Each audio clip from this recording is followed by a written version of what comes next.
दोस्तों welcome to money stalkers. इस video के अंदर 5 कंपनीज के बारे में हम लोग बात करने वाले हैं। ऐसे 5 कंपनीज के बारे में दोस्तों मैं आपके साथ शेयर करना चाहूँगा जो कंपनी सबसे पहले एक फंडामेंटली कंपनी बहुत ज़्यादा स्ट्रांग है। सेकेंड पॉइंट अगर आप देखोगे, अगर आप किसी भी कंपनी के पैरामीटर्स के अंदर देखोगे तो हर एक पैरामीटर के अंदर लगातार हमें ग्रोथ निकल के आई है। थर्ड पॉइंट अगर आप देखोगे, ऐसे सेक्टर से मैंने कंपनी चूज़ किया है जो सेक्टर आने वाले फ्यूचर में बहुत ज़्यादा डिमांडिंग होने वाला है। यानी कि जो भी सेक्टर आने वाले फ्यूचर में डिमांड फुलफिल करेगा उस सेक्टर के अंदर हमें रेवेन्यूज़ के अंदर और नेट प्रॉफिट के अंदर हर एक पैरामीटर्स के अंदर लगातार शानदार तरीके से ग्रोथ एज वेल एज कम समय के अंदर हमें ग्रोथ निकल के आएगी। तो ऐसे टाइप के कंपनीज में आपके साथ शेयर करना चाहूँगा और 5 की 5 कंपनीज हमें फंडामेंटली स्ट्रांग निकल के आई है। तो अभी हम आ चुके पहली कंपनी के ऊपर। सबसे पहले अगर आप देखोगे, जो भी लोग इन कंपनीज को शॉर्ट टर्म बेसिस के ऊपर अगर आप होल्ड करना चाहते हो, बिल्कुल भी इन कंपनीज के अंदर निवेश मत करना।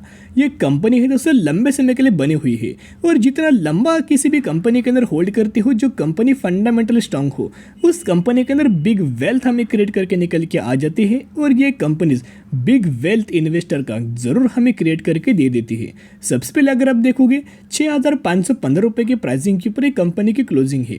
मैक्सिमम के अंदर अगर आप रिटर्न प्रोफाइल देखोगे तो 1,13,000% का शेयर होल्डर्स को कंपनी ने मुनाफा दे चुके हैं, रिटर्न दे चुके हैं। मार्केट कैप अगर आप देखोगे अप्रॉक्सीमेटली 4 लाख करोड़ का मार्केट कैप, यानी कि एक लार्ज कैप कैटेगरी से कंपनी बिलोंग करती है। और हम लोग बात करें बजाज फाइनेंस के बारे में, यस बजाज फाइनेंस की अगर बात की जाए तो एक फंडामेंटली ये कंपनी बहुत ज़्यादा स्ट्रांग है। फाइनेंस सेक्टर के अंदर भी बहुत ही शानदार तरीके से कंपनी का बिजनेस है। अगर आप बजाज फाइनेंस के अंदर निवेश करना चाहते हो या फिर बजाज फिनसर्व के अंदर निवेश करना चाहते हो, दोनों एक ही ग्रुप की कंपनी है। सिमिलर तरीके से कंपनीज का हमें बिजनेस निकल के आ जाता है। वैसे अगर आप बजाज फाइनेंस के सेल्स के अंदर देखोगे, नेट प्रॉफिट्स के अंदर देखोगे, ऑपरेटिंग प्रॉफिट्स के अंदर देखोगे, अर्निंग पर शेयर्स के अंदर देखोगे, तो हर एक पैरामीटर के अंदर ग्रोथ है। एज वेल एज अगर आप बजाज फाइनेंस का पिछले 20 सालों का अगर आप परफॉर्मेंस देखोगे, 2002 में स्टॉक मार्केट के अंदर ये कंपनी 5 रुपये पर लिस्टेड हुई थी। 5 रुपये की कंपनी ने ऑलमोस्ट अगर आप देखोगे तो 8,000 रुपये का लेवल्स हमें कंपनी ने अचीव किया था। यानी कि ऑलमोस्ट बहुत ही शानदार तरीके से मल्टीबैगर रिटर्न हमें शेयर होल्डर्स को दे चुकी है। तो अगर आप बाइंग करना चाहते हो, buy on the strategy apply करना और लगातार लंबे समय के लिए होल्ड कीजिएगा। अभी हम बात करेंगे नेक्स्ट स्टॉक के बारे में। 2150 रुपये का प्राइसिंग है। मैक्सिमम के अंदर देखोगे 1999 से स्टॉक मार्केट के अंदर लिस्टेड है। जब से लिस्टेड तब से 11,700% का शेयर होल्डर्स को रिटर्न कंपनी ने दे चुकी है। मार्केट कैप 3,03,000 करोड़ का मार्केट कैप, यानी कि ये भी कंपनी एक लार्ज कैप कैटेगरी से बिलोंग करती है। और हम लोग बात करें लार्सन एंड टर्बो लिमिटेड के बारे में। लार्सन एंड टर्बो लिमिटेड की अगर बात की जाए, एल&टी की अगर दोस्तों बात की जाए, तो बेसिकली कंपनी का बिजनेस अगर आप देखोगे तो इंफ्रास्ट्रक्चर डेवलपमेंट का हमें कंपनी का बिजनेस है। तो इस कंपनी के अंदर भी अगर आप पैरामीटर्स के अंदर भी दोस्तों देखोगे तो शानदार तरीके से पैरामीटर्स भी इस कंपनी के भी निकल के आ रहे हैं। तो अगर आप उस कंपनी के अंदर भी अगर बाइंग करना चाहते हो तो लंबे समय के लिए जरूर बाइंग कीजिएगा। ये ऐसे टाइप के कंपनीज में आपके साथ शेयर करो जहां एफडी से ज़्यादा, यानी कि एफडी से ज़्यादा दोस्तों आपको सेफर साइड से इन कंपनीज के अंदर हमें रिटर्न निकल के आएगा। एफडी के अंदर से आपको सालाना, यानी कि 1 साल के अंदर 4 से 5% रिटर्न मिल जाता है। यानी कि इन कंपनीज के अंदर 15 से 20% से ज़्यादा ही आपको साल में दोस्तों रिटर्न देखने को मिल जाएगा। अभी हम आ चुके थर्ड कंपनी के ऊपर, जिसका अगर आप प्राइसिंग देखोगे 4,400 रुपये का प्राइसिंग है और मैक्सिमम के अंदर 550% का रिटर्न शेयर होल्डर्स को डिलीवर किया है। इसका अगर आप मार्केट कैप देखोगे 1,40,000 करोड़ का मार्केट कैप, यानी कि ये भी कंपनी एक लार्ज कैप कैटेगरी से बिलोंग करती है और 2016 में मार्केट के अंदर लिस्टेड ये कंपनी हुई है। तो हम लोग बात करें LTI माइंडट्री लिमिटेड के बारे में, तो जैसे कि दोस्तों इस कंपनी के बारे में बहुत बार मैंने आपके साथ शेयर किया था। पहले LTI कंपनी अलग थी, माइंडट्री कंपनी अलग थी, लेकिन हमें दोनों कंपनीज का मर्जर हमें निकल के आए हैं। तो इस मर्जर होने के बाद इन कंपनीज का नाम जो अलग अलग था वो सेम कर दिया गया है। आप बोल सकते हो LTI माइंडट्री। तो LTI माइंडट्री की अगर बात की जाए, दोनों कंपनी का बिजनेस सिमिलर तरीके से निकल के आया है। इसी के चलते दोनों कंपनी की एक दूसरे के साथ मर्जर निकल के आया है। तो जो भी लोग इन कंपनीज के अंदर बाइंग करना चाहते हो, आने वाले फ्यूचर में IT सेक्टर के अंदर शानदार तरीके से आपको रिटर्न निकल के आ सकता है। तो अगर सेक्टर के अंदर बूम होगा तो उस सेक्टर के अंदर जितने भी स्टॉक्स हमें प्रेजेंट है उन हर एक स्टॉक्स के अंदर हमें जंप निकल के आ जाएगी। अब हम लोग बात करेंगे नेक्स्ट स्टॉक के बारे में। 6,650 रुपये का प्राइसिंग है।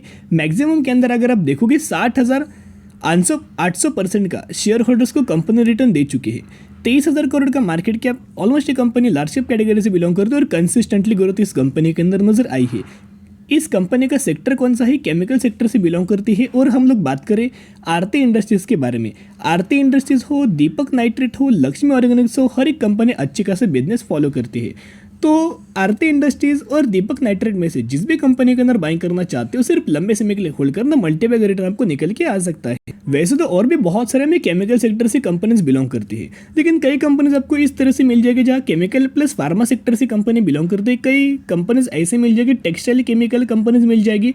लेकिन अगर आप दोस्तों केमिकल सेक्टर कंपनीज के अंदर निवेश करना चाहते हो तो आरती इंडस्ट्रीज फर्स्ट पोजीशन के ऊपर रैंक करती है और सेकंड पोजीशन के ऊपर दीपक नाइट्रेट है। तो पहला प्रेफरेंस आप आरती इंडस्ट्रीज को दे सकते हैं। ये कंपनी तो आपके पोर्टफोलियो में होनी ही चाहिए। दोनों कंपनी में से किसी भी कंपनी को अपने पोर्टफोलियो में ऐड करना और लंबे समय के लिए होल्ड करना। देखिएगा, आपको हमेशा जो आप पोर्टफोलियो जब क्रिएट करते हो, एक ही स्टॉक के अंदर 100% का वेटेज कभी भी नहीं देना चाहिए। अगर एक सेक्टर यानी कि एक सेक्टर के अंदर दोस्तों अगर आप 100% का वेटेज देंगे तो क्या होगा, उसके पीछे का रीज़न मैं आपके साथ शेयर करूंगा।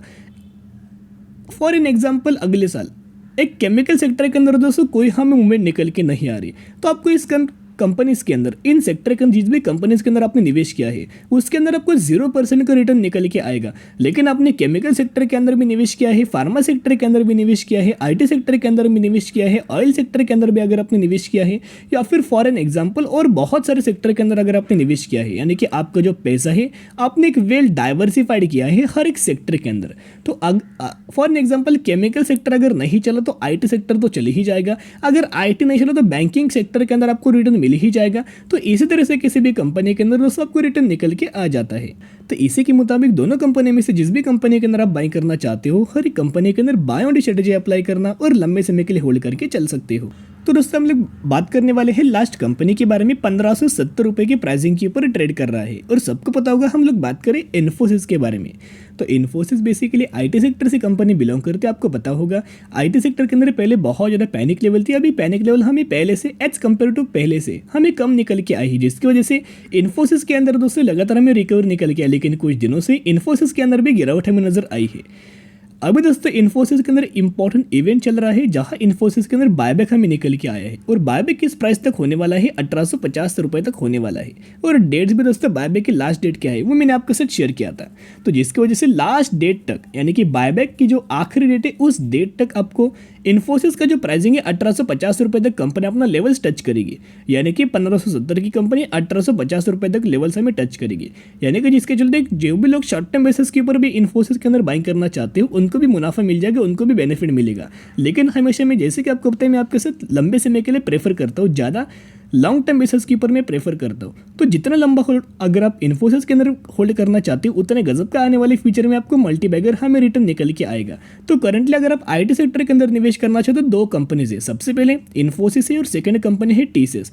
तो टीसीएस और इन्फोसिस में से जो भी कंपनीज के अंदर अगर आप बाइंग करना चाहते हो उस कंपनी के अंदर बाय ऑन स्ट्रेटेजी अप्लाई करना और लंबे समय के लिए होल्ड करके चल सकते हो। तो आज के लिए इतने, अगर आपको वीडियो पसंद है जरूर वीडियो को लाइक शेयर एंड सब्सक्राइब कर सकते हो। फिर मिलेंगे, बाय।